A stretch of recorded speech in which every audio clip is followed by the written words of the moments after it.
Check करो आजू बाजू में। Sir watch.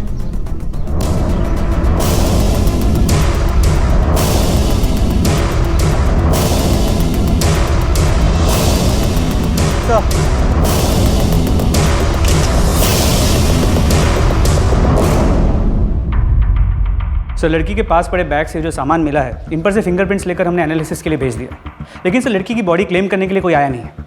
और आसपास के किसी पुलिस स्टेशन में कोई मिसिंग रिपोर्ट इस उम्र की लड़की की? सर हम पता लगा रहे हैं। ये छड़ी, ये बोलकर टाइम बताने वाली घड़ी, ऐसा सामान तो नेत्रहीन लोग ही यूज़ करते हैं। पहला गैस यही है कि इस लड़की का सामान है, लेकिन किसी और का भी हो सकता है। सर अगर पोस्टमार्टम रिपोर्ट से कंफर्म होता है कि ये लड़की नेत्रहीन थी तो ये सारा सामान उसी का होगा। वैसे केस तो एक्सीडेंट या सुसाइड का ही लग रहा है, लेकिन मर्डर को भी नज़रअंदाज नहीं किया जा सकता। एक काम करो, बस टिकट्स की जांच करवाओ, शायद लोकेशन का कुछ आइडिया मिले। सर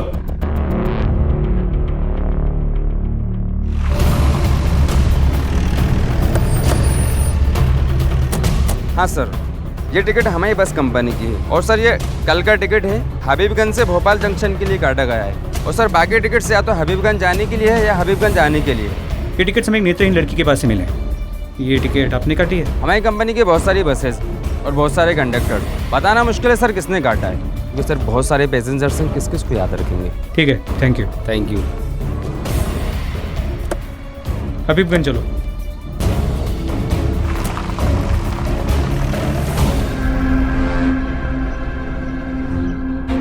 यहाँ आसपास कोई नेत्रहीन लड़की रहती है? नहीं। यहाँ आसपास कोई नेत्रहीन लड़की रहती है? हाँ साहब, पीछे वाली सोसाइटी में एक लड़की रहती है, उसका भाई रोहन यहीं ऑर्डर दे जाता है और उसके यहाँ सामान पहुँचाने मैं ही जाता हूँ साहब। हमें उसका घर दिखाओ।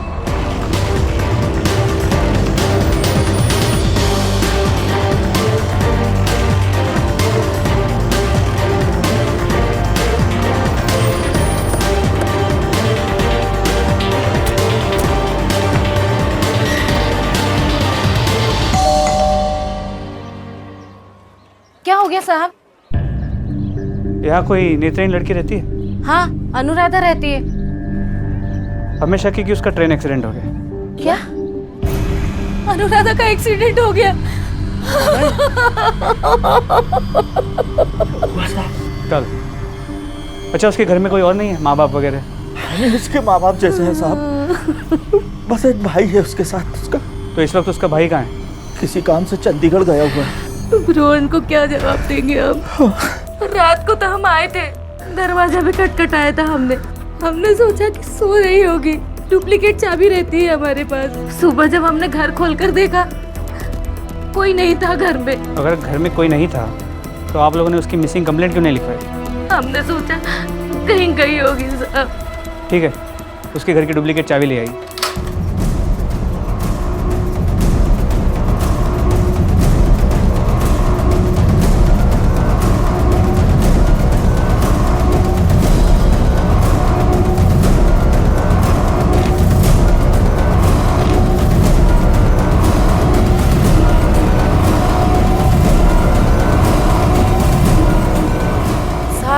यही है अन्नू। आप लोगों को हमारे साथ बॉडी की शिनाख्त के लिए आना होगा।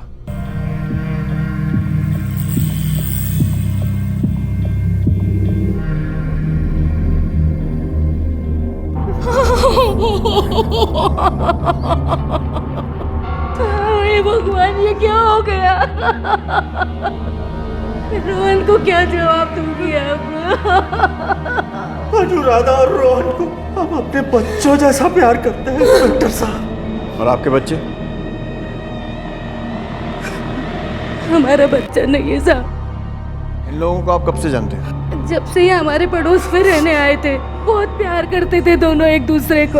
अगर अन्नू को जरा सा भी कुछ हो जाता तो रोहन पूरा घर सर पर उठा लेता था साहब। अरे क्या हुआ? कमीने! लगी तो नहीं बेटा? हाथ पाँव तोड़ दूंगा तेरा। बैठ जा, बैठ जा, बैठ जा। क्या हुआ? ये यहाँ के बच्चे ज्यादा दर्द हो रहा है, चलो हॉस्पिटल चलते हैं। अरे नहीं बेटा, ज्यादा जोर से नहीं लगी, अभी ठीक हो जाएगा। हाँ। रोहन के आते ही हमें इन्फॉर्म कीजिए, बॉडी सिर्फ उन्हीं को दी जा सकती है। आखिरकार एक डेड बॉडी को उसकी पहचान मिल गई। अब सिर्फ उसकी मौत के कारणों पर से पर्दा हटाने का काम बाकी था। पहली नजर में तो ये सुसाइड या एक्सीडेंट का केस ही मालूम हो रहा था, लेकिन पुलिस मर्डर के एंगल को भी नजरअंदाज नहीं करना चाहती थी। सवाल यह था कि एक 18 साल की लड़की की जिंदगी में ऐसी क्या बात हो गई थी कि उसने अपनी जान देने का फैसला कर लिया, और जिस भाई के वो इतने करीब थी उसे छोड़कर जाने का कदम उसने कैसे उठा लिया। ये माना कि आत्महत्या करने वाला इन सारे लॉजिक्स के परे होता है, लेकिन क्या ये वाकई एक आत्महत्या का मामला था? और पुलिस अपनी तहकीकात से हत्या के विकल्प को नहीं निकाल सकती थी। सिर्फ लाश की शिनाख्त करना पुलिस का मकसद नहीं था, बल्कि ये पता लगाना था कि आखिरकार अनुराधा के साथ हुआ क्या था।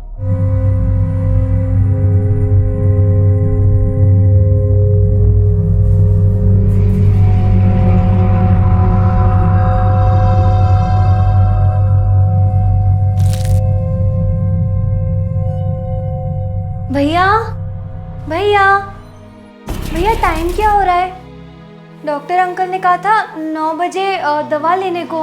अनु, हर बात मैं ही तुम्हें बताऊं क्या? तुम खुद क्यों नहीं पता कर लेती? भैया मैं कैसे? ऐसे। ये क्या है भैया?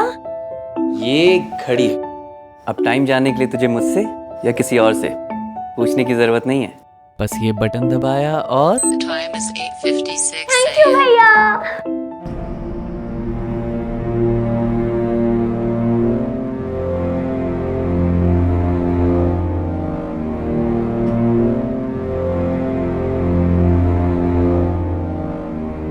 मेरी बहन अंधी जरूर थी, पर वो जन्म से अंधी नहीं थी। पहले उसकी आंखें बिल्कुल नॉर्मल थी। अरे भाई चलो भाई चलो, देर हो रही है, आप तैयार नहीं हुए अभी तक? नहीं बस तैयार हो गई, चलो ना। हम चाचा जी के यहाँ से सुबह 6 बजे तक आ जाएंगे। बाय बच्चे। अंकल के यहाँ से वो कभी नहीं लौटे। कार एक्सीडेंट में उनकी मौत हो गई। बहुत बुरे दिन थे वो हमारे लिए। मैं खुद इतना बड़ा नहीं था कि अनुराधा को संभाल सकूं, पर समय सब सिखा देता है। धीरे धीरे सब कुछ ठीक भी होने लग गया था, लेकिन एक दिन अचानक अनुराधा की आंखों में दर्द उठा। क्या हुआ अनु? भैया मेरी आँख और सिर में बहुत दर्द हो रहा है। अच्छा, एक मिनट रुक, मैं आइस पैक लेके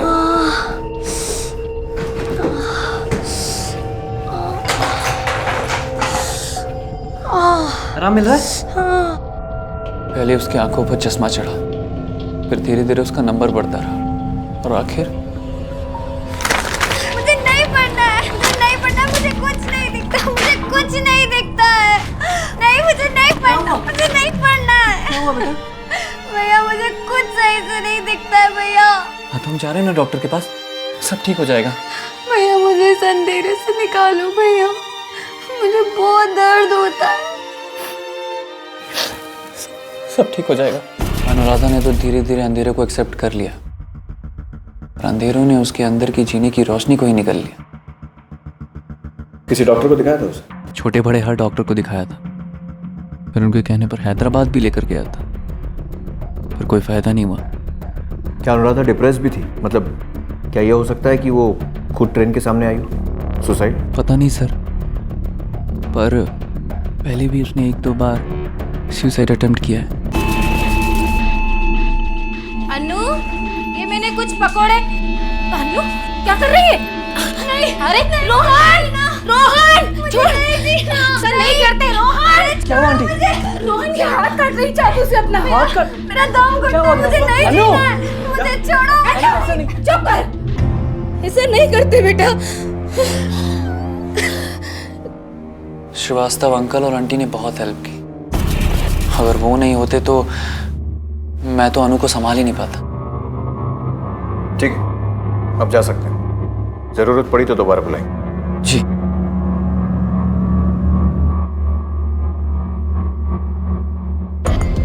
सर ये तो एक सिंपल सुसाइड केस लगता है। पोस्टमार्टम रिपोर्ट के हिसाब से भी ट्रेन से टकराने से ही मौत हुई है।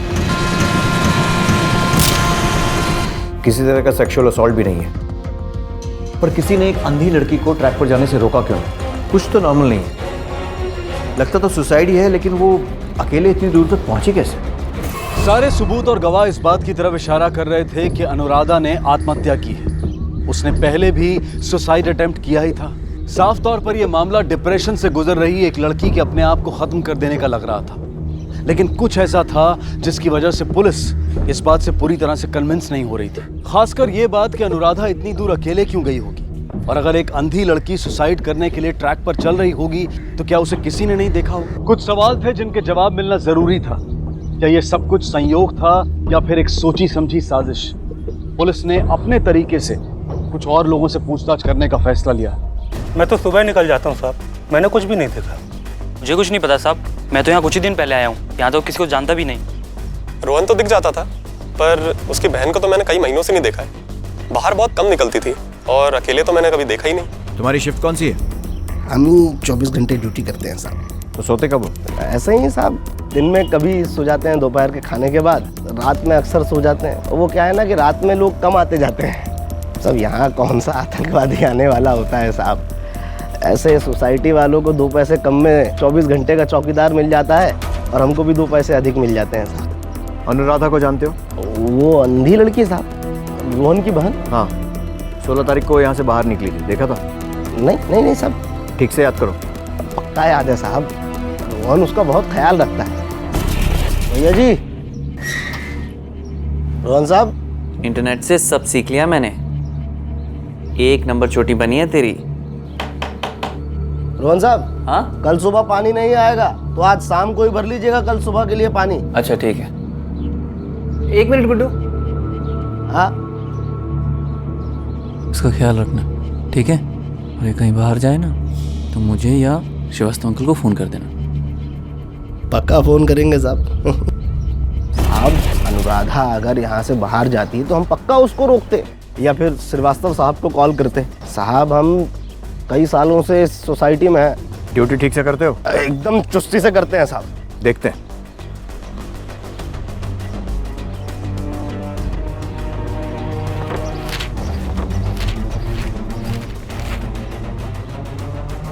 यह है चुस्ती की ड्यूटी। एंट्रीज भी पूरी नहीं है। अगर कुछ छुपा रहा है या झूठ बोलकर हमें गुमराह कर रहा है तो 20 साल के लिए अंदर करूंगा, समझा ना? नहीं, चुप। इन घरों में जाकर पूछताछ करते हैं कि वाकई में ये लोग आए थे या फिर फेक एंट्रीज। तो हाँ सर, सुमित मेरा चचेरा भाई है और 16 तारीख को मेरे घर आया भी था। लेकिन बात क्या है साहब? कुछ नहीं, ऐसे रूटीन इंक्वायरी। लेकिन सुमित ने गेस्ट एंट्री रजिस्टर में ना तो अपना मोबाइल नंबर लिखा है ना साइन किया है। क्यों? अरे साहब, वॉचमैन बहुत ही लापरवाह है सर।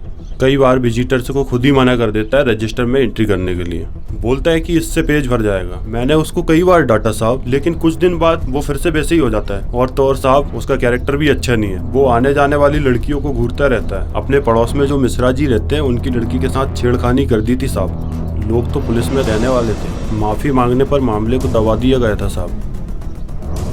ठीक है। हाँ, इंस्पेक्टर साहब, रमेश को क्यों नहीं जानता? मेरे दोस्त का बेटा है वो, और 16 तारीख को यहाँ आया भी था। लेकिन बात क्या है इंस्पेक्टर साहब? वॉचमैन की तो बात मत करिए आप। नंबर 1 का घटिया और बेकार आदमी है। अरे साहब, लड़कियों के साथ छेड़छाड़ करता है। मैं तो पुलिस में जाने वाला था, लेकिन सोसाइटी वालों ने रोक लिया। पता नहीं सेक्रेटरी से उसने क्या सेटिंग करके रखी है कि हर बार बच जाता है। ठीक है सर, मुझे लगता है इस सेक्रेटरी से बात करनी पड़ेगी। चलो। आपकी सोसाइटी के वॉचमैन के खिलाफ इतनी सारी शिकायतें हैं, फिर भी आपने उसे हटाया क्यों नहीं? और ना ही पुलिस में कोई कंप्लेन दर्ज की है? सर, कुछ तो सोसाइटी के लोगों का भी प्रॉब्लम है। लोग उससे अपना पर्सनल खुन्नस निकालते हैं, अपना सामान मंगवाना चाहते हैं, और जब वो ड्यूटी छोड़कर जाने से मना कर देता है तो लोग उसकी शिकायत कर देते हैं। पहले कुछ लड़कियों ने सर उसके खिलाफ शिकायत की थी, पर पिछले 1 सालों से सर उसके खिलाफ कोई कंप्लेन नहीं है। हाँ, फिर भी अगर आप कहते हैं सर तो मैं सिक्योरिटी एजेंसी से बात करके उसको हटा देता हूँ। जी नहीं, पहले मैं तो उससे ठीक से बातचीत कर लूँ।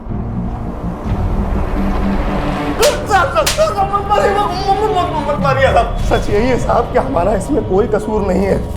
हम मानते हैं साहब कि रजिस्टर में एंट्री को लेकर हम थोड़े लापरवाह जरूर थे, लेकिन रोहन की बहन वाले मामले में हमारा कोई लेना देना नहीं है साहब। हम पर भरोसा कीजिए, बहुत गरीब आदमी है हुजूर। एक अंधी लड़की अपने घर से निकलकर सोसाइटी के गेट से बाहर जाती है और तू देख नहीं पाता है, कैसे भरोसा कर लूं?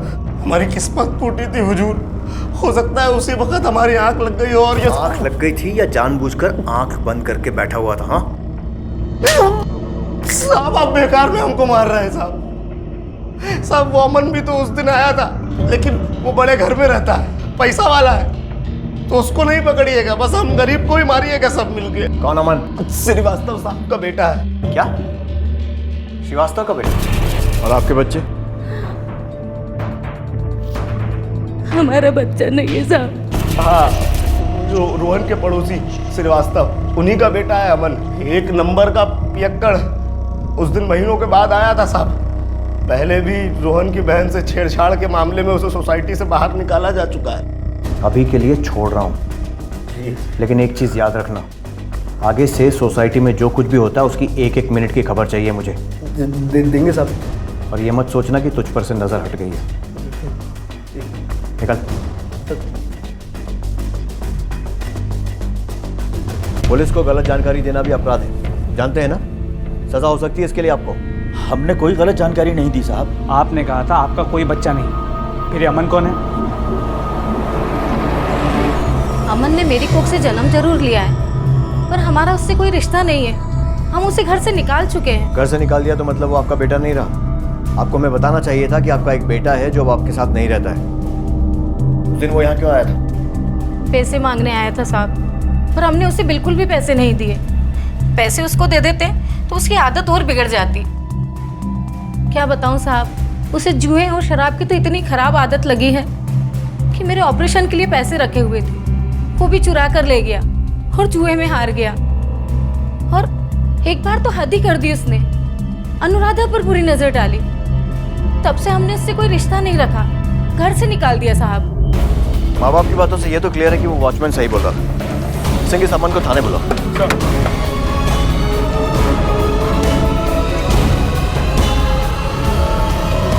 चल बता, क्यों गया था उस दिन वहाँ पर? सर मेरे पास पैसे ख़त्म हो गए थे, भीख मांगने तक की नौबत आ गई थी, इसलिए पेरेंट्स के पास गया था मैं पैसे मांगने के लिए, और उन्होंने भी मना कर दिया पैसे देने से मुझे। और तूने गुस्से में अनुराधा को मार दिया क्योंकि तेरे माँ बाप तुझसे ज़्यादा उससे प्यार करते थे और तेरी बुरी नज़र भी थी ना उस पर। मुँह खोलेगा या खुलवाऊँ? सर मैंने उसके साथ कुछ गलत नहीं किया था। हाँ, एक बार अनुराधा को देखकर बहका ज़रूर था मैं। सर उसका भाई चाबी छोड़कर जाता था रोज़ मेरे। हेलो, आंटी हैं? हाँ अंदर है। आंटी। हाँ बेटा। आंटी अनु का ख्याल रखिएगा। मैंने वैसे उसका खाना बना दिया है, जल्दी आने की कोशिश करूँगा मैं। हाँ अगर जल्दी आ गए तो हम शाम का खाना साथ में ही खाएंगे। जी। अपना ख्याल रखना। मुझे पता था वो अकेली रहती है, अब मौका पाकर मैं उसके पास चला गया एक दिन।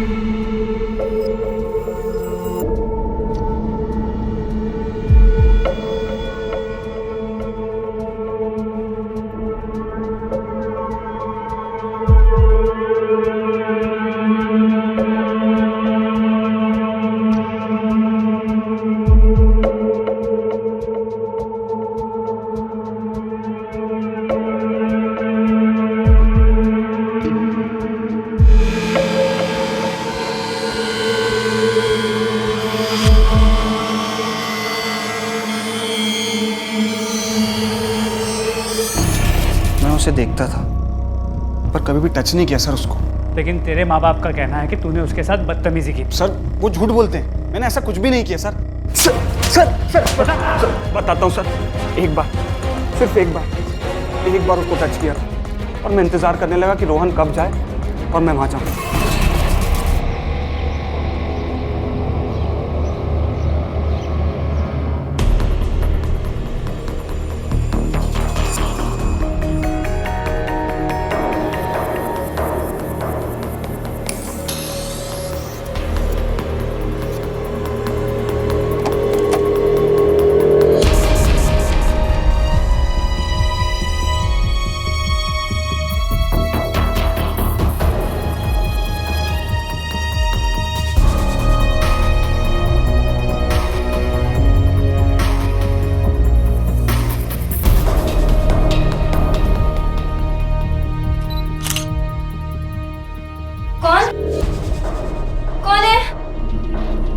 अनुराधा चुप रहो, शांत रहो।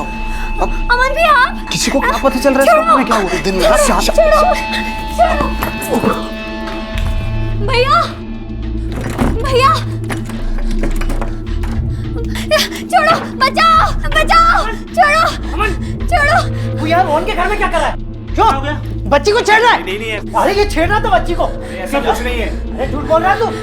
ऐसा कुछ भी नहीं है, आप जैसा समझ रहे हैं। नहीं नहीं, ये झूठ बोल रहे हैं। इन्होंने मुझे छुआ था और मैंने सुना था इन्होंने मेरी फोटो भी ली थी। झूठ बोल रही है ये।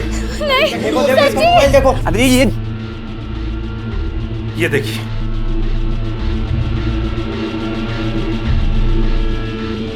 अमन, और इसी बात का बदला लेने के लिए तूने अनुराधा को ट्रेन के आगे धकेल दिया। सर मैं ऐसा क्यों करूंगा, और इस सब से मुझे क्या मिल जाएगा? सर वो कोई बच्ची तो है नहीं जो मेरे साथ चुपचाप चली आती। सर गुस्सा ज़रूर आया था मुझे उसके ऊपर, क्योंकि उसी के कारण मेरे घर वालों ने मुझे बाहर निकाला था। मैं बहुत परेशान था सर, और मैं ये सब क्यों करूँगा सर? ठीक है, अभी छोड़ रहा हूँ, लेकिन गायब मत होना। जी सर। जब बुलाऊं फौरन आ जाना। जी सर। निकल।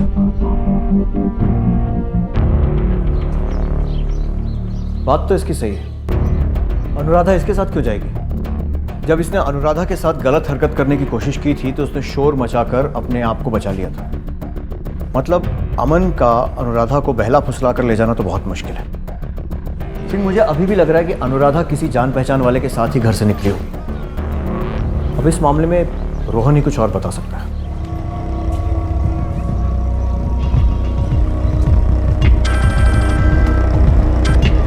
हेलो साहब, गुड्डू बात कर रहे हैं, वॉचमैन। हाँ बोलो। साहब अभी अभी मैंने रोहन साहब की दोस्त को किसी से बात करते हुए सुना। साहब वो अनुराधा के मर्डर से जुड़ी कोई बात कर रही थी।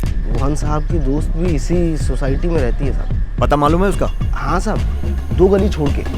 ठीक है, और कुछ पता चले तो अपडेट करना। जय हिंद साहब, बताते रहेंगे।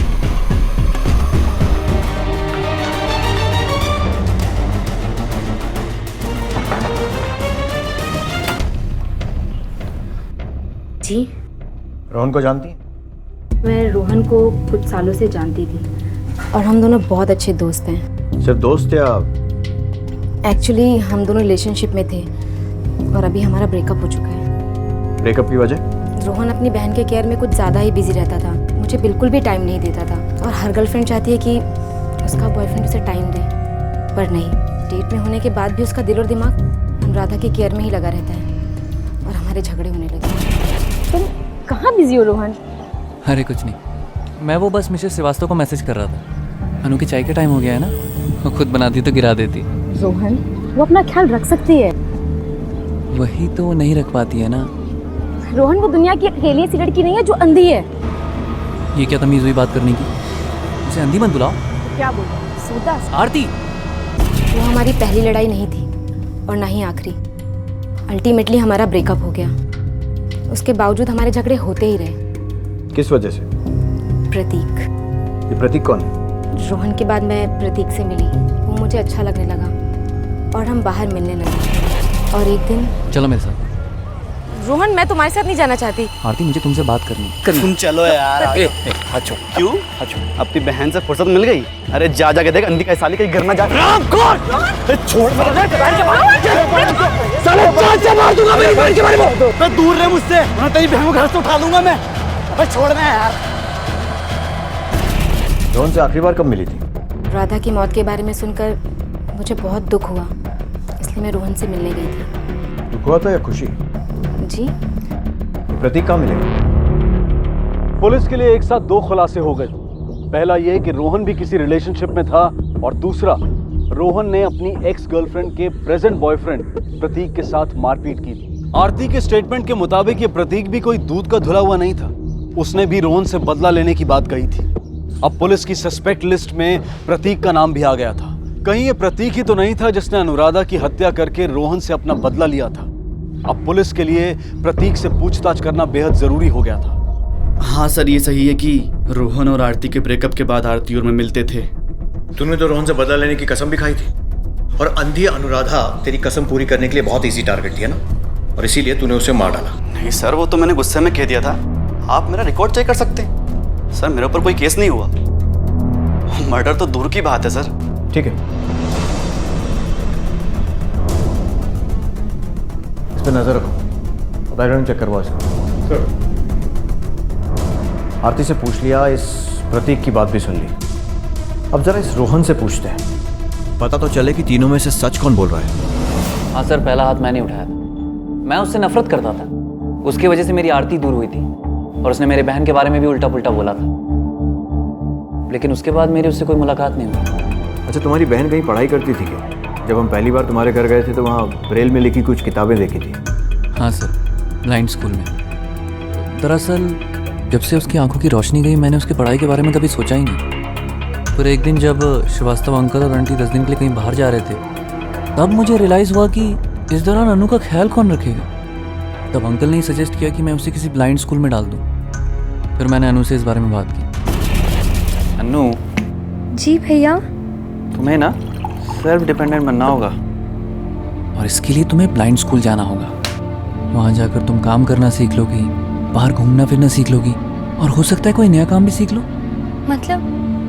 मतलब आप मुझसे थक गए हो, आप मुझसे परेशान हो गए हो ना भैया? नहीं अनु,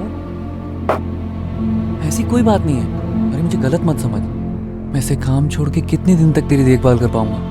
अरे मैं तो चाहता हूँ तेरे इलाज के लिए तुझे अब्रॉड लेके जाऊँ, तेरे लिए पर्सनल ट्रेनर रखूँ, लेकिन बेटा इन सब के लिए पैसे चाहिए ना। काश भगवान मेरी आंखों की जगह मेरी जान ही ले लेते। तू बैठ यहाँ पे, बैठ। ऐसा नहीं बोलते बेटा, मम्मी पापा के जाने के बाद एक तू ही तो है जिसकी वजह से मैं जिंदा हूँ। अगर तुझे कुछ हो गया तो तू ब्लाइंड स्कूल नहीं जाना चाहती ना, तो तू मत जाना, ठीक है? मैं कुछ ना कुछ कर लूंगा।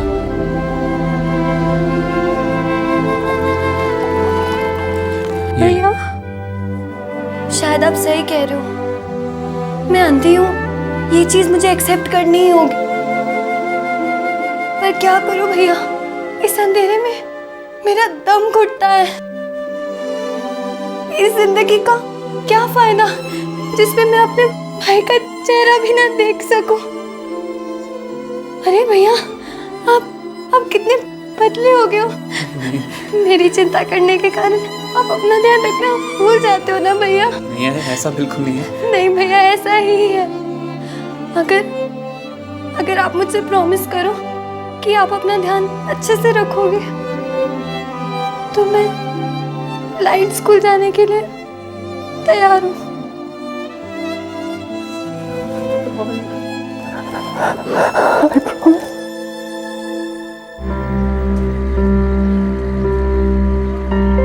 पहले मंथ में तो हम लोग इसे खुद से चलना सिखाएंगे, छड़ी के इस्तेमाल करके। उसके बाद बसों और ऑटो में ट्रेवल करना, ताकि खुद से कहीं भी आ जा सके और सेल्फ डिपेंडेंट बन सके।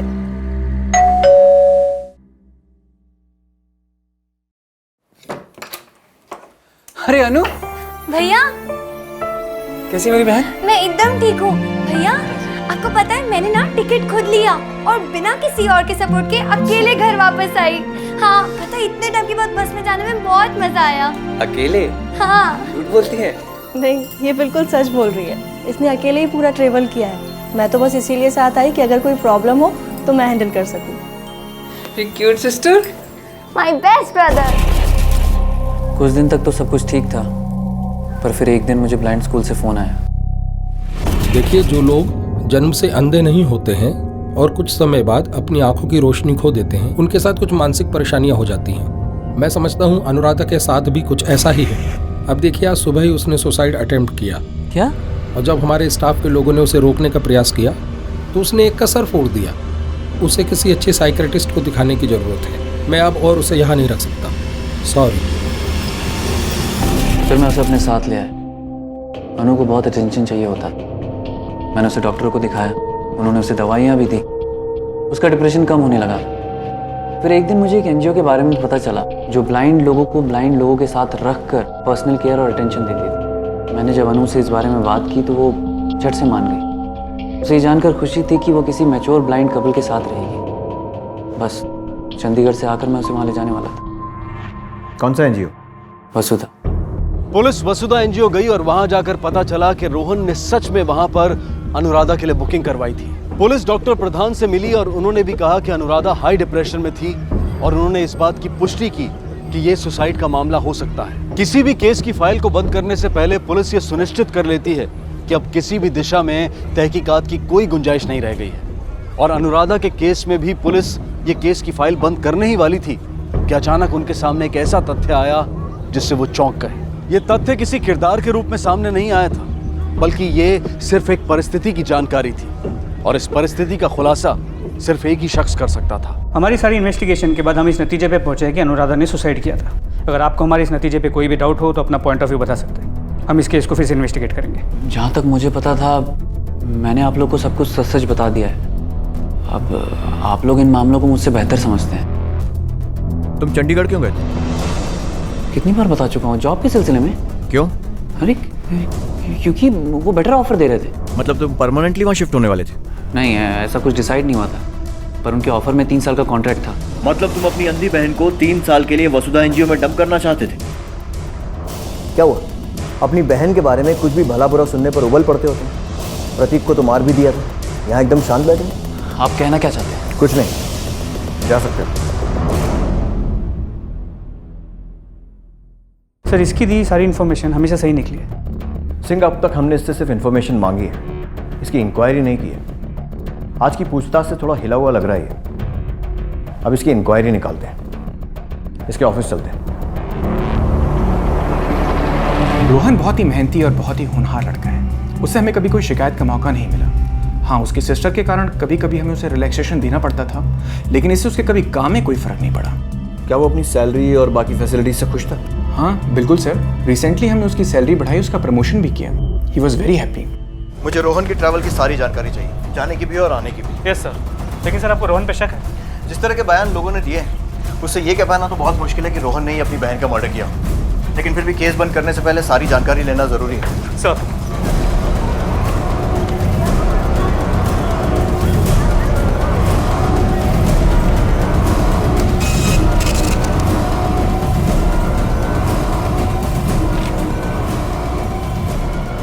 रोहन को बुलाओ।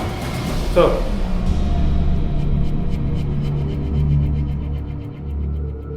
हाथ में क्या हुआ? ये चोट लग गई सर। और कितना झूठ बोलोगे? नहीं सर, मैं झूठ नहीं बोल रहा हूँ सर, मैं गिर गया था। ऐसी चोटें अक्सर कलाई काटने की कोशिश में ही लगती हैं। हाँ सर, हाँ सर, मैंने कलाई काटने की कोशिश की सर, क्योंकि मैं जीना नहीं चाहता था। मैं अपनी बहन के बिना जीना नहीं चाहता। इतना ही प्यार करते थे उससे तो उसे मारा क्यों? सर, ये आप क्या कह रहे हैं सर? सर, मैंने अपनी बहन को नहीं मारा। ये तुम्हारे चंडीगढ़ जाने की ट्रेन की टिकट्स और ये फ्लाइट की टिकट्स दोनों की बुकिंग करा के रखी थी। कोई खास कारण?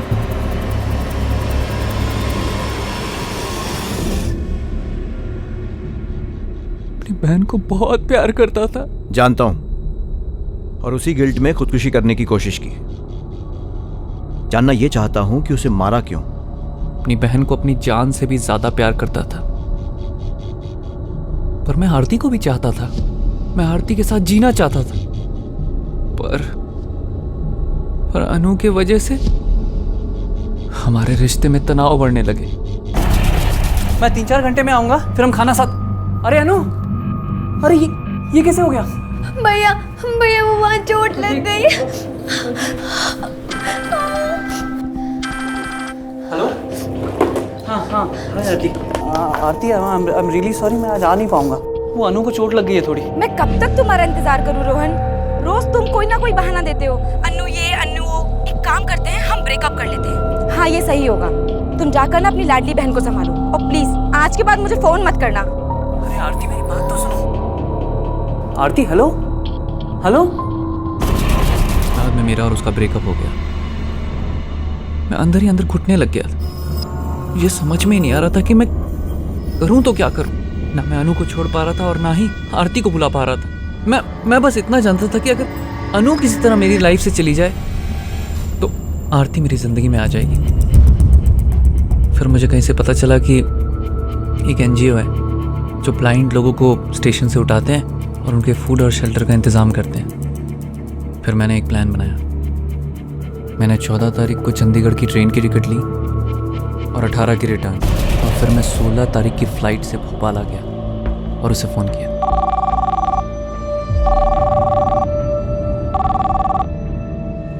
हेलो। हेलो अनु, मैं रोहन बोल रहा हूँ। हाँ भैया, मैं आपकी आवाज़ पहचानती हूँ। क्या हो गया आपको? अच्छा सुन, मैं आज वापस आ रहा हूँ। मेरी जॉब पक्की हो गई, सैलरी भी अच्छी है। मैं तेरे लिए एक पर्सनल ट्रेनर और केयर टेकर रखूँगा। और वहाँ ना बहुत बड़ा बंगलो है, लॉन भी बहुत बड़ा। तू वहाँ पर घूम सकेगी। अरे वाह, कांग्रेट्स भैया। एक काम कर, तू भोपाल स्टेशन आ जाना, हम वहाँ से कहीं घूमने चलेंगे। वैसे भी 1-2 रोज में चंडीगढ़ शिफ्ट होने वाले हैं, लेकिन तू अकेले आ तो जाएगी ना? भैया आप भूल गए क्या? ट्रेनिंग स्कूल में मैंने सब कुछ सीखा है। आप बिल्कुल भी टेंशन मत लो। आप खाली मुझे ये बताओ कि मैं कितनी देर में आऊँ? घंटे भर में। अच्छा सुन, तू श्रीवास्तव अंकल को मत बताना कि मैं वापस आ गया हूँ, ठीक है? हाँ, हम उनको सरप्राइज देंगे। ठीक है भैया।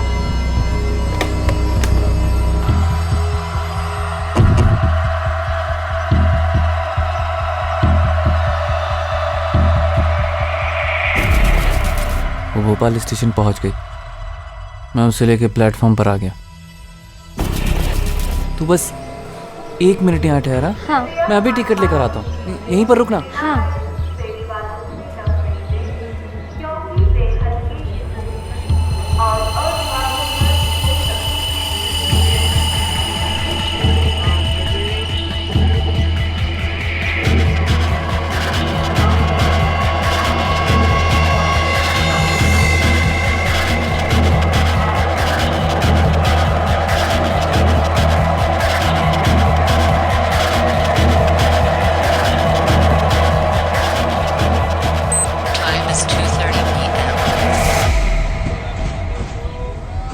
भैया भैया भैया भैया आप कहाँ गए?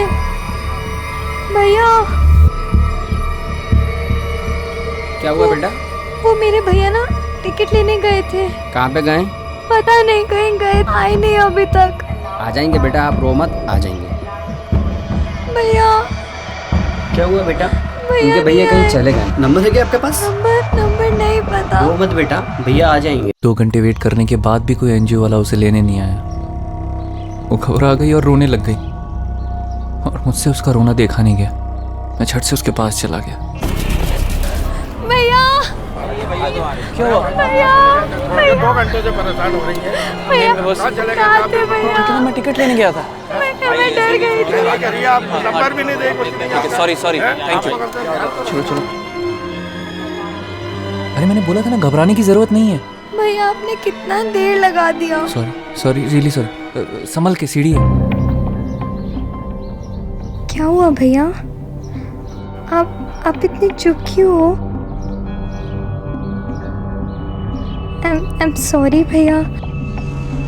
मैं ना उस टाइम पे बहुत ज़्यादा रो दी, पर मैं क्या करती? मैं बहुत ज़्यादा डर गई थी। मुझे ऐसा लगा कि आप मुझे छोड़कर चंडीगढ़ चले जाओगे, लेकिन भैया मुझे पता है आप मुझे बहुत प्यार करते हो और मुझे कभी छोड़ के नहीं जाओगे।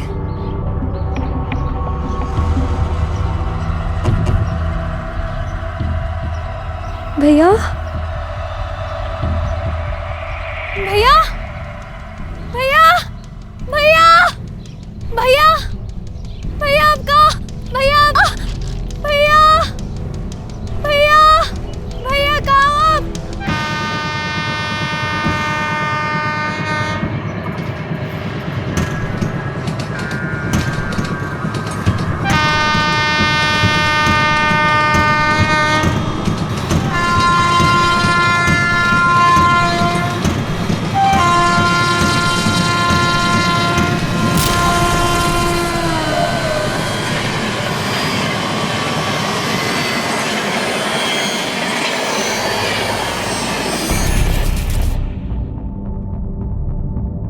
मुस्कुरा रही थी,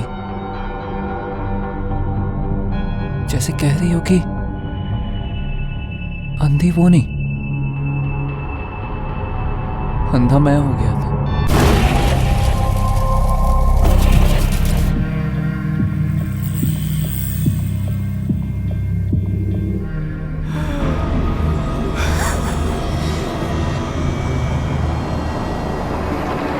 भावनात्मक यानी कि इमोशनल परेशानियां थी रोहन के साथ, लेकिन उनसे छुटकारा पाने के लिए उसने जो तरीका अपनाया वो निहायत ही क्रूर था। जब कोई रिश्ता बोझ बनने लगता है तो उस बोझ से छुटकारा पाने के लिए कई बार लोग जुर्म का सहारा लेने की तरफ बढ़ जाते हैं। अगर आपकी जिंदगी में भी कोई रिश्ता बोझ बनने लगे तो अकेले में घुटने से बेहतर है कि आप किसी अपने दोस्त या रिश्तेदार से बात करें या फिर किसी डॉक्टर से मिलें।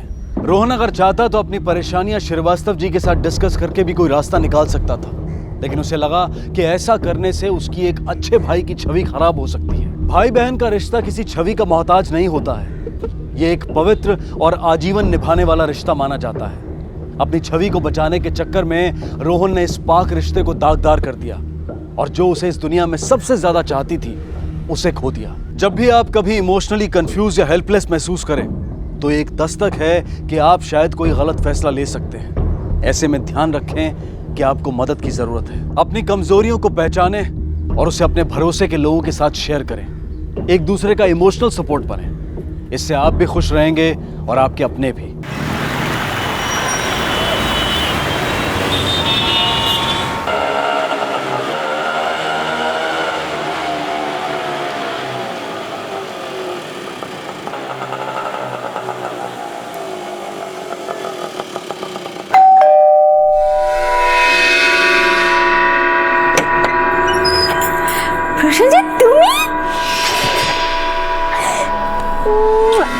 लेकिन तुम तो मालदा से कल आने वाले थे, फिर अचानक कैसे आ गए? हाँ, कल आषाढ़ झीलो आने वाला तो कल ही था, किंतु काज जल्दी खत्म हो गया तो फिर रुक कर क्या फायदा। बहुत अच्छा किया। एक मिनट। अरे क्या कर रहे हो? एक बात बताओ, आमे मिस कॉर्ली की? बहुत ज्यादा। छोटी छोटी।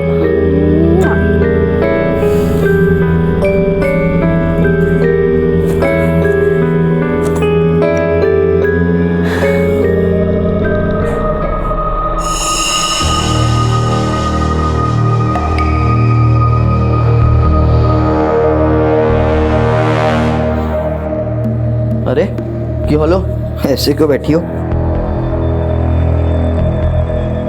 क्या है ये? अरे ये तुम्हारे ही बाल है मिष्टी। ये बाल घुंघराले हैं, अब मेरे बाल सीधे हैं। काट चूल्हो चेटा। तुम मुझ पे शक कर रही हो? हाँ, अरे बाबा आई लव यू, मैं सिर्फ तुमसे प्यार करता हूँ। और रही बात इस बाल की तो तुम शायद भूल रही हो, घर में माँ भी रहती है, उनके बाल भी घुंघराले हैं, समझी?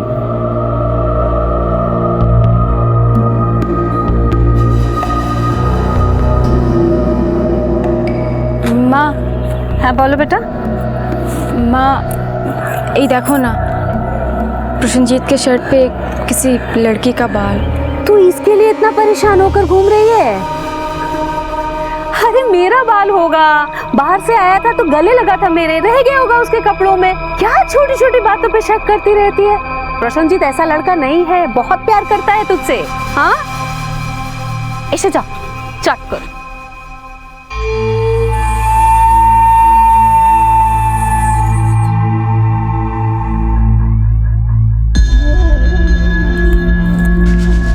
क्या वो प्रसन्नजीत? भूल गई क्या पंडित जी ने क्या कहा था?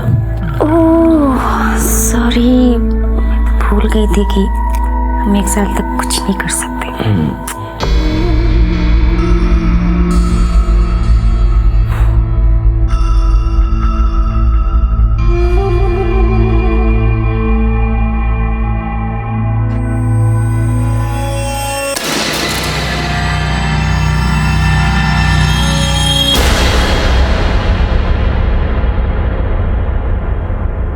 प्रसन्नजीत, ओ प्रसन्नजीत,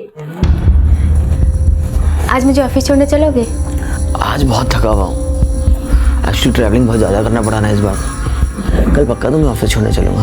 लेकिन जब मैं शाम को ऑफिस से वापस आऊंगी ना, तब बाहर कहीं डिनर करने चलेंगे। पक्का चलेंगे। Love you.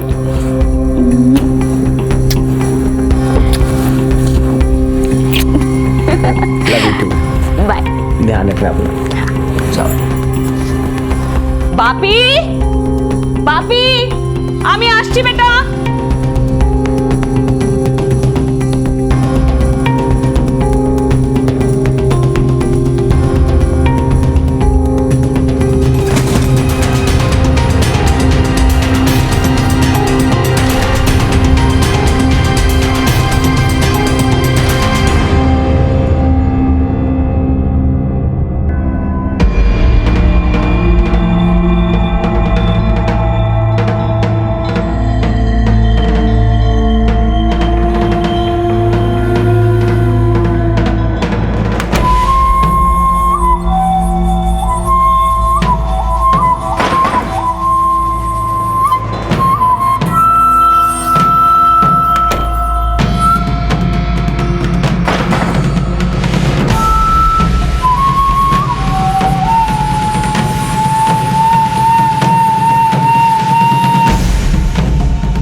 सॉरी प्रशनजीत, आज डिनर का प्लान कैंसिल करना पड़ा।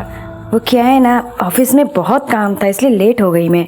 कोई बात नहीं मिस्टी, फिर कभी चल लेंगे।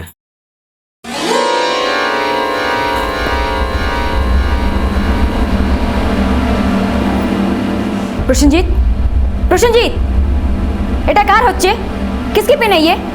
अरे तुम्हारी ही पिन होगी। प्रशनजीत, तुम मुझसे कुछ छुपा रहे हो ना? मेरे पीछे यहाँ पे कोई आती है ना? हाँ? क्योंकि ये मेरी पिन नहीं है। कैसी बातें कर रही हो तुम यार? ये पिन तुम्हारी ही होगी। अरे मैं बोल रही हूँ मेरी पिन नहीं है। अरे ये तो मेरी पिन है। अरे आज तुम्हारा वॉशरूम यूज किया था ना मैंने, इसलिए तैयार भी यही हुई थी, यही रह गई होगी।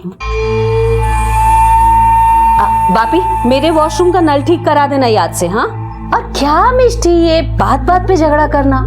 मुझे लगता है तुम दोनों को थोड़ा वक्त और साथ में बिताना चाहिए, यही अच्छा होगा।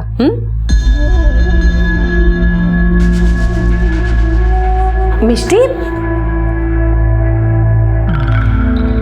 बापी जरा संभल के, हाँ? एक गलती सारा खेल बिगाड़ सकती है।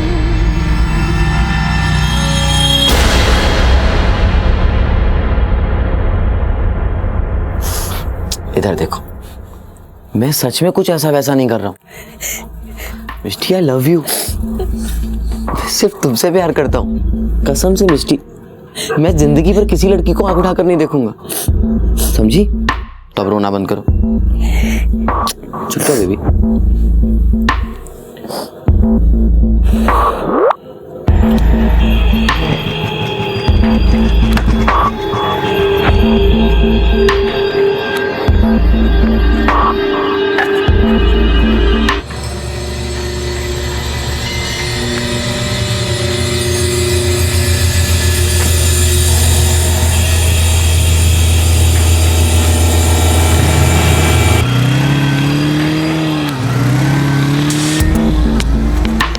दादा, कोई बाइक के पीछे चलो।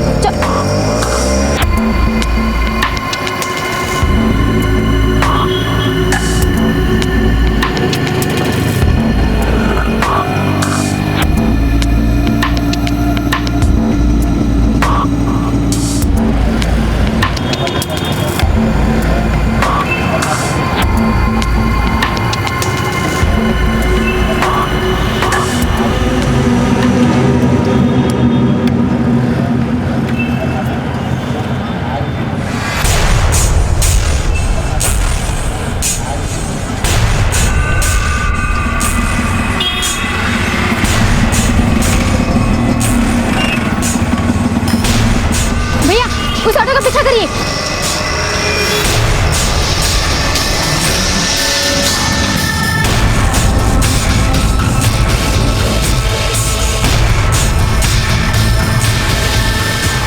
दादा थामो, बस ये रुको।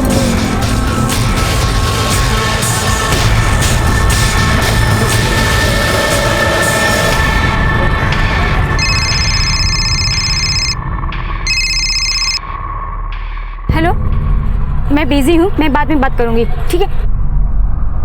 पहले दा फाइल टके, आज नहीं आ पाऊंगी, समझ में नहीं आता बात।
हाँ मिस्टी, ये बात सही है कि अब हमें शादी कर लेना चाहिए, किंतु तुम ही बोलो कैसे करूं शादी?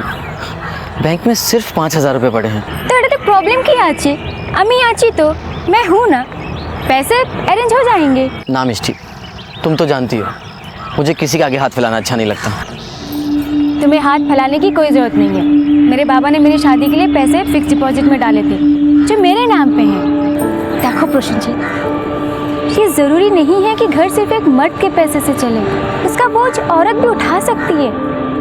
और फिर जब तक तुम्हें नौकरी नहीं मिल जाती, मेरी नौकरी तो है ना, डोंट वरी। ठीक आज मैं माँ से बात करता हूँ। सोना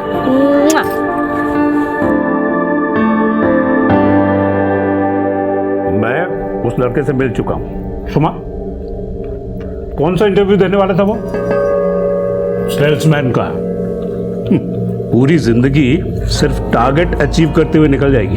पूरी जिंदगी कैसे निकलेगी वो नहीं पता, लेकिन अगर निकलेगी तो सिर्फ प्रशंजीत के साथ, उन कारो साथ नहीं। तुम अपना मनमानी करना चाहती हो तो निकल जाओ यहाँ से, लेकिन याद रखना, जिस दिन तुम इस घर से एक कदम भी बाहर निकालोगी, उस दिन से यहाँ तुम्हारे लिए एक फूटी कौड़ी भी नहीं मिलेगी। बस यही फर्क है आप में और प्रशंजीत में।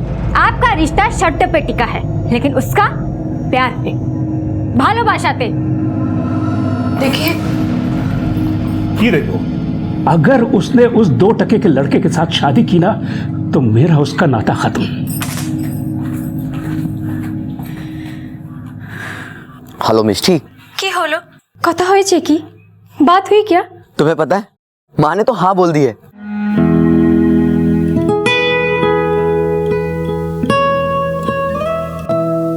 देखो मिष्टी, तुम्हें कोई प्रॉब्लम है ना, तो हम कुछ दिन और वेट कर सकते हैं। आरना, अब वेट करने की कोई जरूरत नहीं है।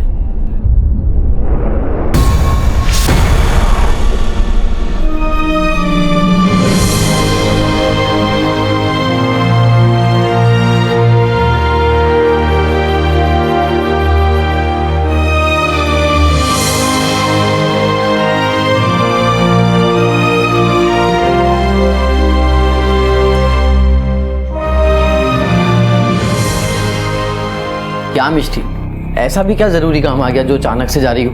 अरे बाबा, तुम तो जानते हो ना ऑफिस के काम कैसे होते हैं। बस मैं 1-2 दिन में आ जाऊंगी। इनफैक्ट मैं 1 ही दिन में आ जाऊंगी। चलो बाबू, वहां पहुंचते मुझे फोन करना, ठीक है? बिल्कुल। और अपना ख्याल रखना। और तुम भी अपना ख्याल रखना। चलो ध्यान से जाओ।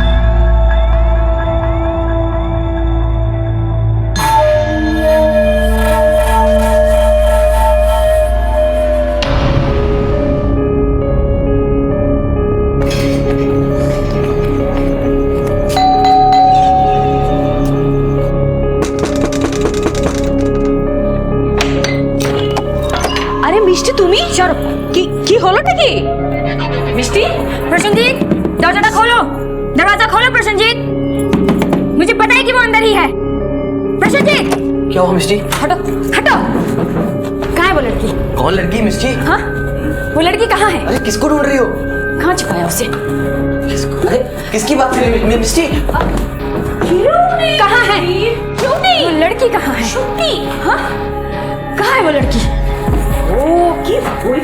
मुझे पता है कि वो यही है मैंने खुद उसे यहाँ पे आते हुए देखा है अरे कौन सी लड़की को देखा है अरे क्यों नहीं मैंने खुद उसे अपनी आंखों से इस घर में आते हुए देखा है कहाँ है हाँ कहाँ है वो लड़की भगा दिया ना उसे किस लड़की की बात कर रही हो तुम और तुम तो बाहर गई थी ना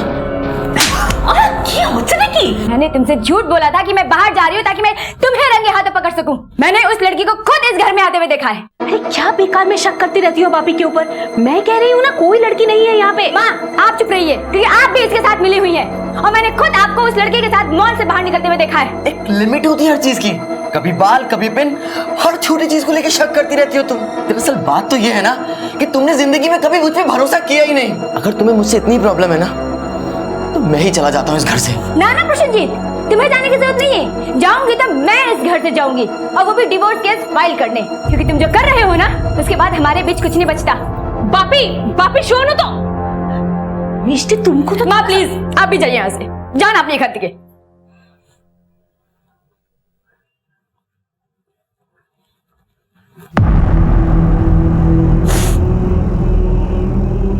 उम्र की एक दहलीज पर पहुंचने के बाद हर इंसान अपने लिए एक साथी तलाशने लगता है, लेकिन कई बार जब यह तलाश लंबी होती जाती है तो अपने लिए सही और गलत साथी को पहचानने की नजर भी धुंधली पड़ जाती है। मिष्टी के साथ भी कुछ ऐसा ही हुआ।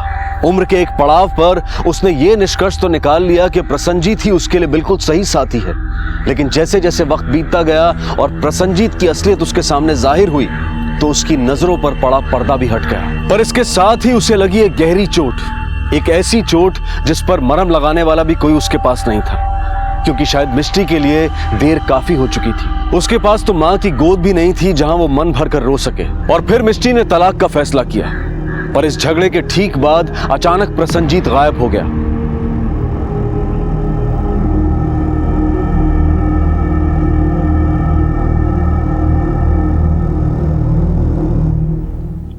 सर, ये मिसेस अर्पिता रॉय है, इन्हें एक मिसिंग कंप्लेन लिखवानी है। बैठिए प्लीज। मेरे बेटे को ढूंढ दो साहब, मेरा बेटा घर नहीं आया। क्या नाम है आपके बेटे का और कितने दिन से वो घर नहीं आया? प्रसन्नजीत रॉय है। 2 दिन पहले गया था ऑफिस के काम से, बोला था 1 दिन में ही लौट आएगा, अभी तक आया नहीं वो साहब। आपने उसके ऑफिस में किसी से बात की?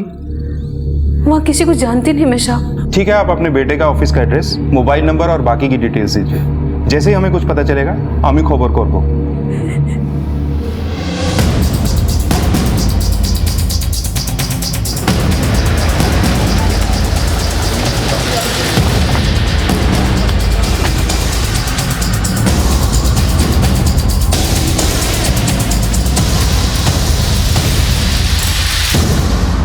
जी सर, 15 फेब को प्रसन्नजीत रानीगंज के लिए निकला था। उसका एक ही दिन का काम था वहाँ। वो हमारे कंपनी का मार्केटिंग एग्जीक्यूटिव है, इसलिए हमेशा ट्रेवल करता रहता है। क्या ऐसा पहले भी कभी हुआ है कि वो कहीं गया हो और उसे आने में देर हो गई? नहीं सर, वैसे तो हमारे कंपनी में वो नया है, पर जब से हमारे कंपनी में काम कर रहा है ऐसा कभी नहीं हुआ उसके साथ। लेकिन हाँ सर, रानीगंज में जिस क्लाइंट से वो मीटिंग करने गया था उस क्लाइंट से वो मिला ही नहीं। उस क्लाइंट का हमें कॉल है।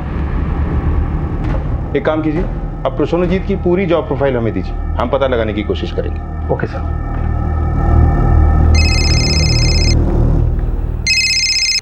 हाँ बोलो। क्या? ठीक है, हम अभी आते हैं। सर, सोनारपुर से कॉल था, वहाँ एक औरत की लाश मिली है। चलते हैं।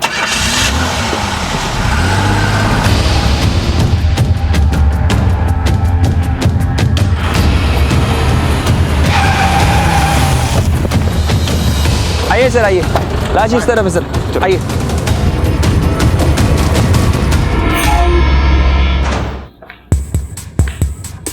सर, जिस लड़की की लाश हमें मिली है उसकी पोस्टमार्टम रिपोर्ट आ गई है।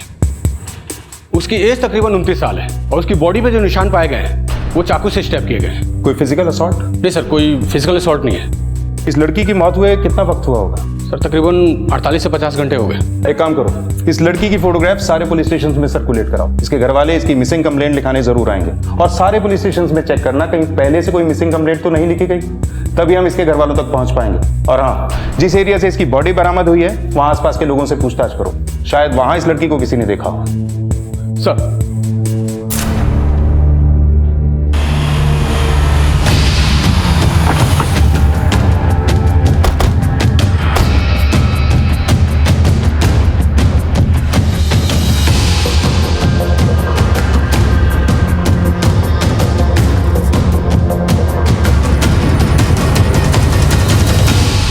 सर,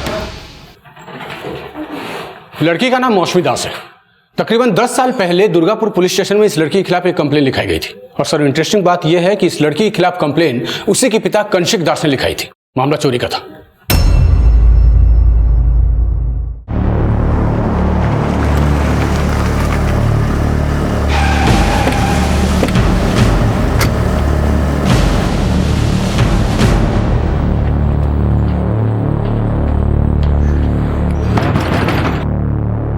जी सर, ये मेरी बेटी है मौसमी। तो फिर ये आदिलपुर में क्या कर रही थी? मुझे नहीं पता सर। पिछले 10 साल से मेरा इसका कोई लेना देना नहीं है। जब ये अपने घर में चोरी करके भाग गई थी, मैंने इसे ढूंढने का बहुत कोशिश किया मगर मिली नहीं। फिर मैंने पुलिस स्टेशन जाकर इसके खिलाफ FIR लगवाया था। और मौसमी की माँ? वो उसी की वजह से तो सब कुछ बर्बाद हो गया सर, वरना मौसमी कभी ऐसी नहीं निकलती। मौसमी की माँ का कई लोगों के साथ चक्कर था सर। एक बार तो मैंने उसे अपने घर में ही रंगे हाथ पकड़ लिया था। मेरा और उसके बीच बहुत झगड़ा हुआ, फिर मैंने उसे घर से निकाल दिया। ठीक उसके 4 दिन बाद मौसमी मेरे घर में आकर के चोरी की। मेरा सारा रुपया, पैसा, सोना सब कुछ लेकर के वो गायब हो गई थी।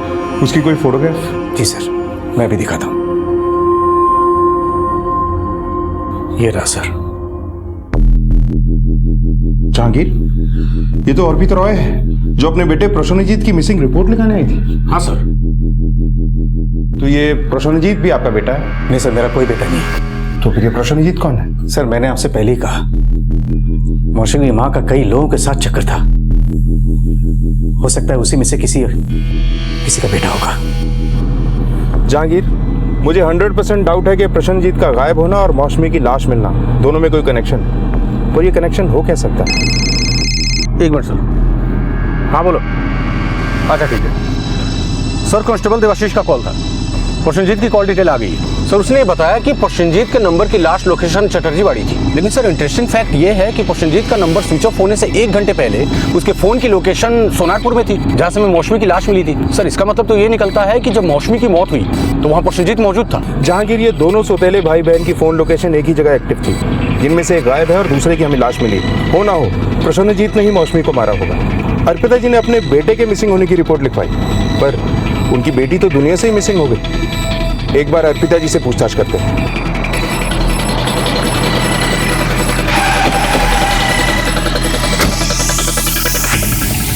कौशिक के साथ मेरा अक्सर ही झगड़ा होता था साहब। एक दिन गुस्से में आकर उसने मुझे घर से बाहर निकाल दिया। तब से मौसमी का कुछ नहीं पता कि वो कहाँ है।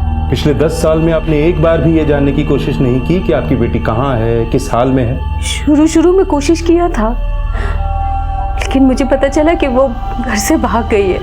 उसके बाद नहीं पता कि वो कहाँ गई। और जब उसने खुद से कभी मुझसे मिलने की, मुझे फोन करने की कोशिश नहीं की। और ये प्रसन्नजीत किसका बेटा है? साहब, प्रसन्नजीत कौशिक के साथ शादी के पहले ही हो गया था। प्रसन्नजीत के पिता को हार्ट अटैक हुआ था, उसी में मौत हो गई थी उनकी। लेकिन इस सब के बारे में मैंने कौशिक को कभी कुछ बताया नहीं। जब मैं कौशिक के साथ रहती थी ना साहब, तो प्रसन्नजीत को मेरी एक मासी ने पाला था। कौशिक का घर छोड़ने के बाद मैं वापस प्रसन्नजीत के पास आ गई, अपने बेटे के पास। बड़ी अजीब फैमिली है। 10 साल में ना तो बेटी ने माँ बाप से बात की और ना ही माँ बाप ने बेटी तक पहुंचने की जद्दोजहद की। एक काम करो, दोनों के फोन सर्विलेंस पे डाल दो और इनके पड़ोसियों से भी पूछताछ करो। सर।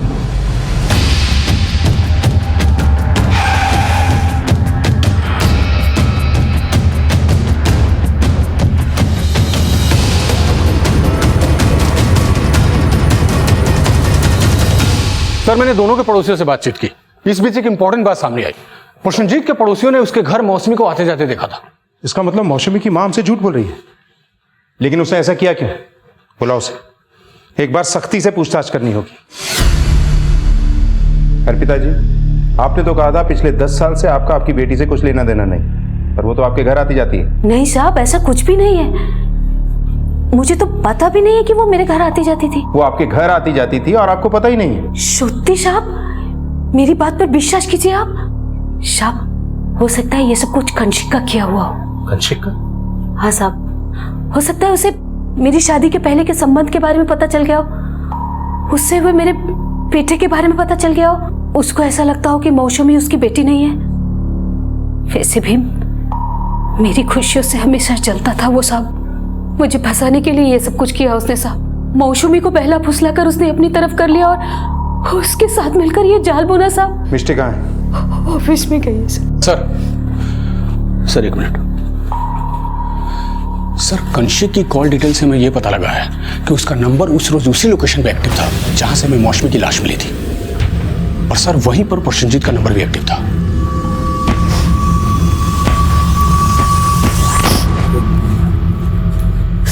नफरत और लालच भरे रिश्तों के ताने बाने में यह केस और उलझता जा रहा था। पुलिस के शक की सुई मौसमी के माता पिता पर थी और तभी पुलिस को मौसमी के पिता कनिष्क के कॉल रिकॉर्ड्स मिले, जिससे मिली जानकारी से यह बात बिल्कुल साफ हो गई कि इस हत्या के पीछे मौसमी के पिता का हाथ है। आखिर हुआ क्या था? क्यों मारा गया था मौसमी को? इन सवालों का जवाब पाने के लिए पुलिस ने मौसमी के पिता कनिष्क को गिरफ्तार कर लिया। सर देखिए, मैंने कुछ भी नहीं किया। चलो, आप लोगों को गलतफहमी हो रही है सर, मेरी बात। सर मैंने कुछ भी नहीं किया सर, आप तो खामखा मुझे लेके जा रहे हैं। सर मुझे मौसमी का फोन आया था, इसलिए मैं वहां गया था। उसने मुझे 10 साल बाद फोन किया था साहब। इतने लंबे समय के बाद मुझे लगा कि शायद वो सुधर गई होगी, इसलिए मैंने उससे मिलने का फैसला किया था साहब।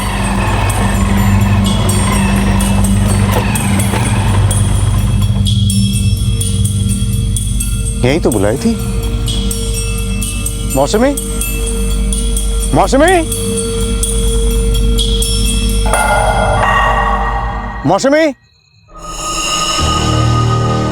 मौसमी, मौसमी,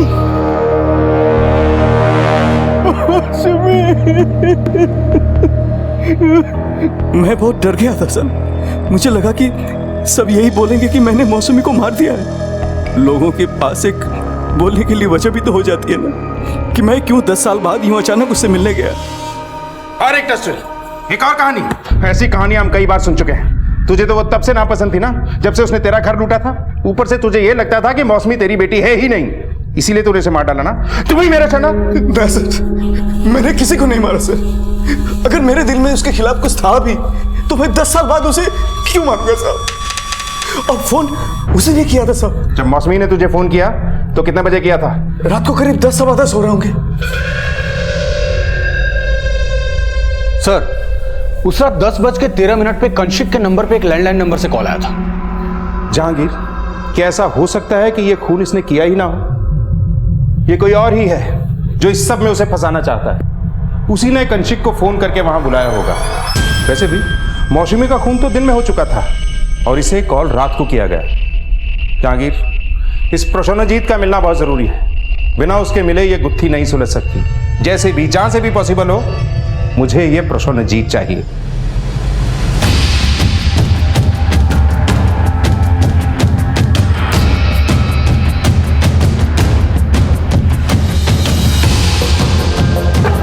सर, प्रसन्नजीत को लेकर एक तो शॉकिंग न्यूज है। क्या? सर, बारासात, मालदा, इस्लामपुर और कोलकाता समेत कई सारे पुलिस स्टेशन से मुझे कॉल है। सर, इन सारी जगह की पुलिस को भी प्रसन्नजीत की तलाश है। सर, इन सारे केसेस में उसने कुछ लड़कियों के साथ शादी की, फिर उनके साथ कुछ वक्त बिताया और उनका भरोसा जीत लेने के बाद उनके रुपये और गहने लेके चंपत हो गया। और सर, इन सारे केसेस में मौसमी को भी देखा गया था। तो इस खेल में भाई बहन की जोड़ी थी जो बड़े बड़े हाथ मार रही थी। हाँ सर, प्रसन्नजीत पहले लड़कियों से शादी करके उनका भरोसा जीत लेता था। उसके बाद उसकी बहन उस घर में घुस के लूट के वारदात को अंजाम देती थी। और सर, वारदात के बाद प्रसन्नजीत भी नजर नहीं आता था। इस बार जरूर दोनों में अपने अपने हिस्से को लेकर झड़प हुई होगी। दोनों में से किसी एक को लगा होगा कि उसका हिस्सा ज्यादा होना चाहिए और फिर प्रसन्नजीत ने मौसमी का खेल खत्म कर दिया होगा। सर, एक तो न्यूज और, ये दोनों भाई बहन जहां जहां जाते थे उन सारी जगहों पर इनकी मां को भी देखा गया था। मां? सर, इसका मतलब इनकी मां अर्पिता भी इस सब में इनकी हिस्सेदार थी। हाँ सर।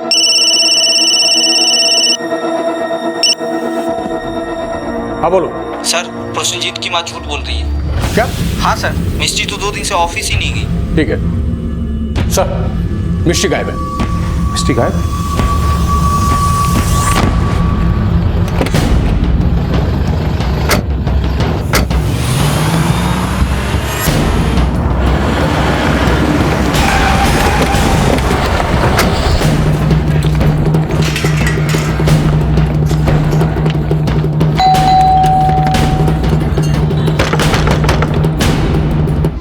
तोड़ दो।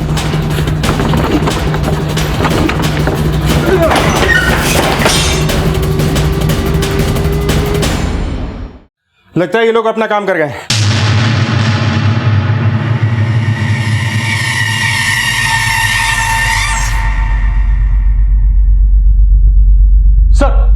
लगता है साथ में रुपये और गहने लेके ये चंपत हो गए। सर ऊपर भी सारा सामान बिखरा पड़ा है, घर में कोई नहीं है सर। ये माँ बेटा बहुत ही चालाक है, सारा सामान लेकर यहाँ से गायब हो गए। जागीर पता लगाओ ये घर किसके नाम पर है, और इस प्रसन्नजीत ने अब तक जितने लोगों को भी चूना लगाया है सबके बैंक डिटेल इकट्ठा करो, सारे अकाउंट्स को चेक करो। हो सकता है इन सब में कोई ऐसा कॉमन बैंक अकाउंट हो जो हमारे काम का। ये मिष्टी कहाँ है? मिष्टी की जान को खतरा है, चलो। आखिर इस केस में पुलिस के सामने एक चौंका देने वाला सच आया। प्रसन्नजीत के साथ मिलकर उसकी सौतेली बहन मौसमी और इन दोनों की मां अर्पिता लोगों को शादी के झांसे में फंसाकर लूटने का काम किया करते थे। क्या इन तीनों की तिकड़ी बिगड़ चुकी थी जिसकी वजह से मौसमी को अपनी जान से हाथ धोना पड़ा? और इनका अगला शिकार शायद मिष्टी थी जिसे प्रसन्नजीत ने अपने प्यार के जाल में फंसाया था। पर आखिर मिष्टी थी कहां? क्या उसके साथ भी कोई अनहोनी होने वाली थी?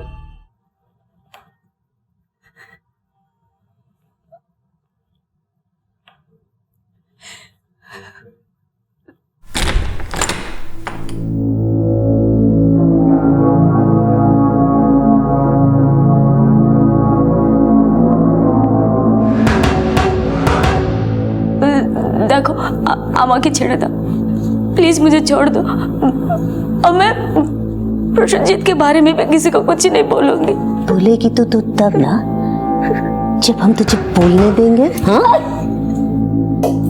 वो तो अच्छा हुआ जो सही समय पर तू हमारे हाथ लग गई, वरना पुलिस तुझे पकड़ लेती और तू पुलिस के आगे सब कुछ बक देती और हमारा सारा खेल खत्म हो जाता। कल सुबह निर्वाण तेरा सारा पैसा बैंक से निकाल लेगा,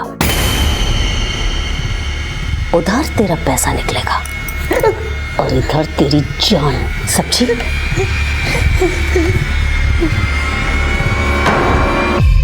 सर घर के पेपर तो मिष्टी के नाम पे ही है। सर हमें कई सारे ऐसे अकाउंट नंबर मिले जिसमें पैसों का ट्रांजैक्शन तो हुआ है, लेकिन ये सारे अकाउंट 6 से 8 महीने के बीच बंद कर दिए गए। और सर इन्हीं सब के बीच हमें डीएसएम कोऑपरेटिव बैंक का वो अकाउंट नंबर भी मिला जिसकी हमें तलाश थी। ये ज्वाइंट अकाउंट 3 लोगों के नाम पे है सर, मौसमी दास, अर्पिता दास और निर्वाण चक्रवर्ती। और एक और बात सर, बारासा के एक होटल से हमें सीसीटीवी की फुटेज मिली है, उसकी मैंने फोटो निकाल ली है। इसमें मौसमी एक लड़के के साथ दिख रही है।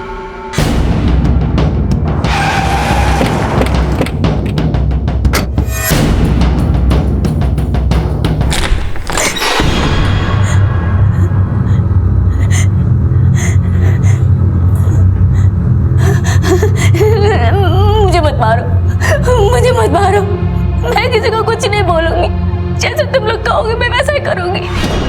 अब ना तू हमारी किसी काम की नहीं रही और तेरे जिंदा रहने का हमें कोई फायदा भी नहीं है, इसलिए तुझे मरना होगा। मरते आवे तो के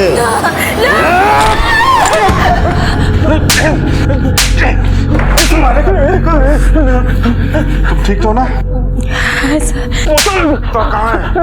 बता दो सब, बता दो।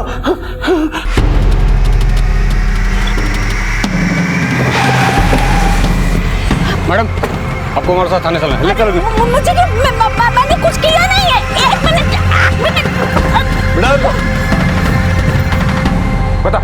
बता प्रसन्नजीत कहाँ है? कहाँ छुपाया तुम लोगों ने उसे? सब सत्य बोल जी साहब, मुझे कुछ नहीं मालूम साहब। देख झूठ मत बोल, तेरे बारे में मैं सब कुछ जानता हूँ, सीधे सीधे बता दे वरना वो हाल करूंगा कि याद रखेगा। जल्दी बोल। सब हमें किसी जानी ना साहब। तो फिर किसे मालूम है? जल्दी बोल।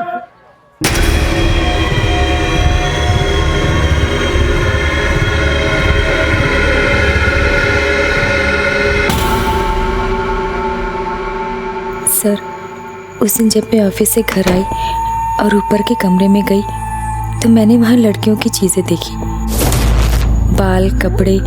मुझे लगा कि कोई लड़की है। मुझे बाथरूम से आवाज़ आई और फिर मैं उस तरफ गई और दरवाज़ा खोला।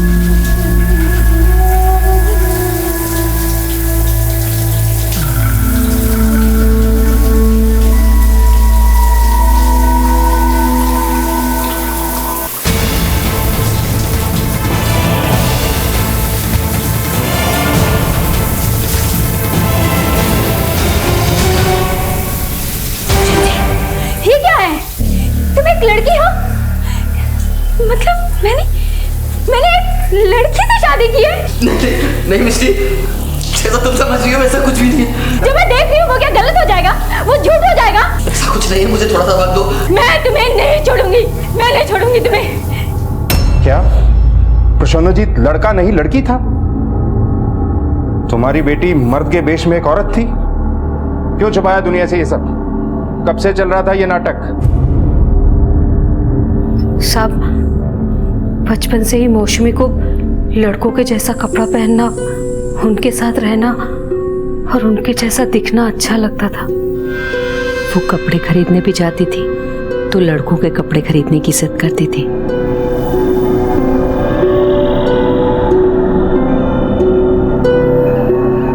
उसने माना ही नहीं कभी साहब कि वो एक लड़की है। लेकिन लोगों को ठगना, उन्हें उल्लू बनाना, ये सब कब से शुरू किया?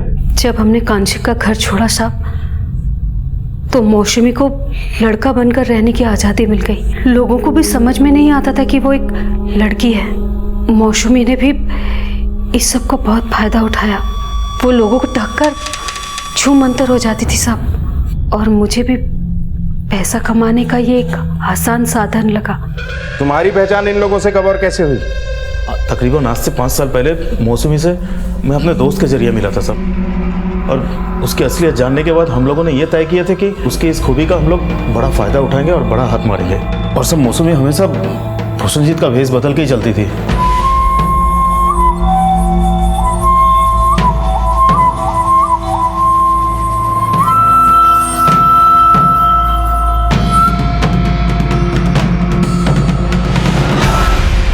और अमीर घर की लड़कियों को फांस कर शादी कर लेती थी, और हम सब मिलकर उनका सब कुछ लूट लेते थे। लेकिन मौसमी को किसने मारा?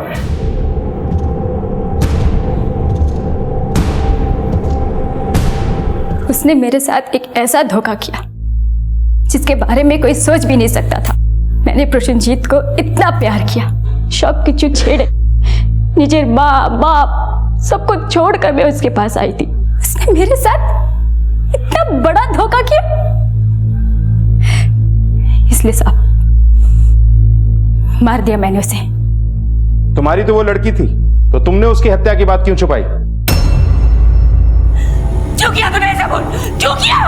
हाँ, मार डाला तुम्हारे बेटे को। तुम माँ बेटी ने मिलकर मेरे साथ क्या किया? मेरी जिंदगी बर्बाद कर दी, एक लड़की के साथ मेरी शादी करवा दी। इसका नतीजा यही होना चाहिए।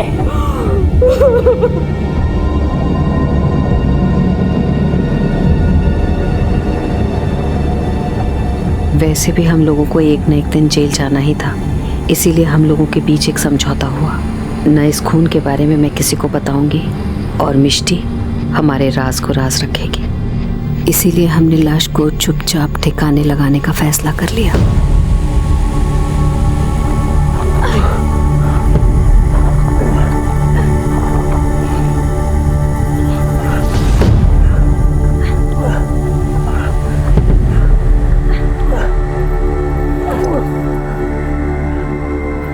मौसमी की हत्या तो दिन में ही हो गई थी, फिर रात को कंचिक को फोन किसने किया?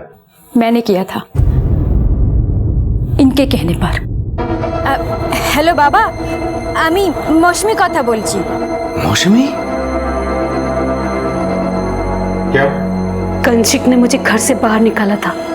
मुझे लगा इतने सालों के बाद यही एक अच्छा मौका है उससे बदला लेने का। तो फिर झूठी मिसिंग रिपोर्ट क्यों लिखवाई थी?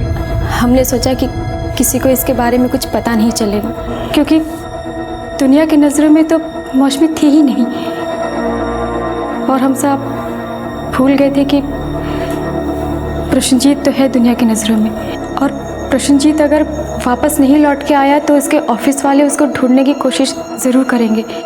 इसलिए सर हमने सोचा कि उनके लिखाने से पहले हम ही मिसिंग कंप्लेंट दर्ज कर। ये तो तुम्हारे साथ मिली हुई थी, फिर इसे मारने की कोशिश क्यों की तुम लोगों ने? जब पुलिस मिष्टी को खोजने लगी तो हम डर गए। हमें लगा कि कहीं पुलिस मिष्टी को पकड़ न ले और मिष्टी पुलिस को सब कुछ न बता दे, इसीलिए हमने इसे मारने की कोशिश की। तुम लोगों ने अपना खेल बहुत चालाकी से खेला था, लेकिन भूल गए कि कानून की नजरों से आज तक ना कोई बचा है और ना ही बचेगा। अब अपनी बाकी की जिंदगी जेल की सलाखों के पीछे काटना। ले जाओ इन लोगों को। इस केस में दुनिया की नजर में दो लोग दुनिया की आंखों में धूल झोंकने के लिए अपना अपना किरदार निभा रहे थे, लेकिन इन किरदारों के पीछे चेहरा एक ही था, और वो चेहरा था जुर्म का चेहरा। इस केस के पात्रों को तो ये सबक मिला ही है, साथ ही हम सबको ये सीख मिली है कि जिंदगी में चुना हुआ कोई भी गलत रास्ता हमें कभी भी सही मंजिल तक ले जा ही नहीं सकता। अब मैं अनूप सोनी आपसे विदा लेता हूं। फिर मुलाकात होगी अगले एपिसोड में एक और चौंका देने वाले केस के साथ। तब तक अपना और अपने परिवार का ख्याल रखें और देखते रहें क्राइम पेट्रोल डायल 100। सबक एक को, सीख हम सबको। जय हिंद। क्राइम पेट्रोल्स के और भी दिलचस्प कहानी देखने के लिए हमारे चैनल को सब्सक्राइब करें और बेल आइकॉन दबाना न भूलें।